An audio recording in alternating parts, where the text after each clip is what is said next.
Welcome to Swaroopa world అండి. ఈరోజు పచ్చి బొప్పాయికాయతో కూర తయారు చేసుకుందాం. బొప్పాయి కూర చాలా రకాలుగా చేసుకోవచ్చండి.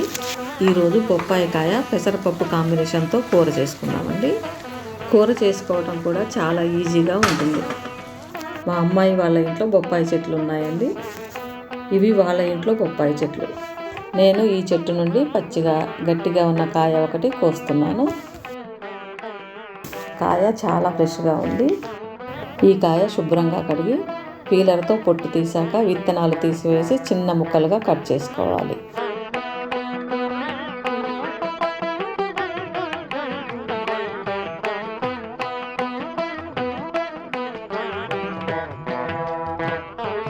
ఉల్లిగడ్డ, పచ్చిమిర్చి, కరివేపాకు కూడా రెడీగా చేసి పెట్టుకోవాలి.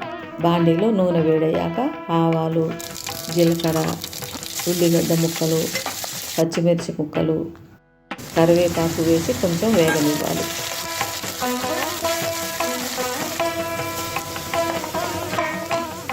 తరువాత అల్లం వెల్లుల్లి పేస్ట్ వేసి పచ్చివాసన పోయే వరకు వేగాలి.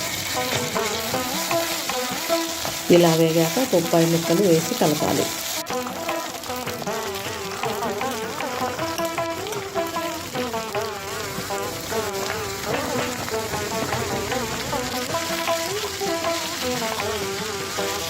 ఇప్పుడు పసుపు, ఉప్పు వేసి కలిపాక మూత పెట్టి మీడియం ఫ్లేమ్లో 3-4 నిమిషాలు ఉడకనివ్వాలి.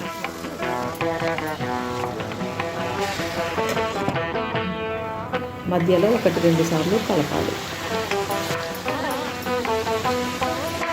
ఈ కూరలో నీళ్లు ఊరి బొప్పాయి ముక్కలు మెత్తబడతాయి. తరువాత నానిన పెసరపప్పు వేసి కలపాలి.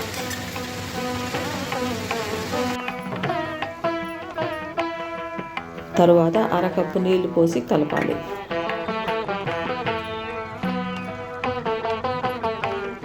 మూత పెట్టి 3-4 నిమిషాలు ఉడకనివ్వాలి.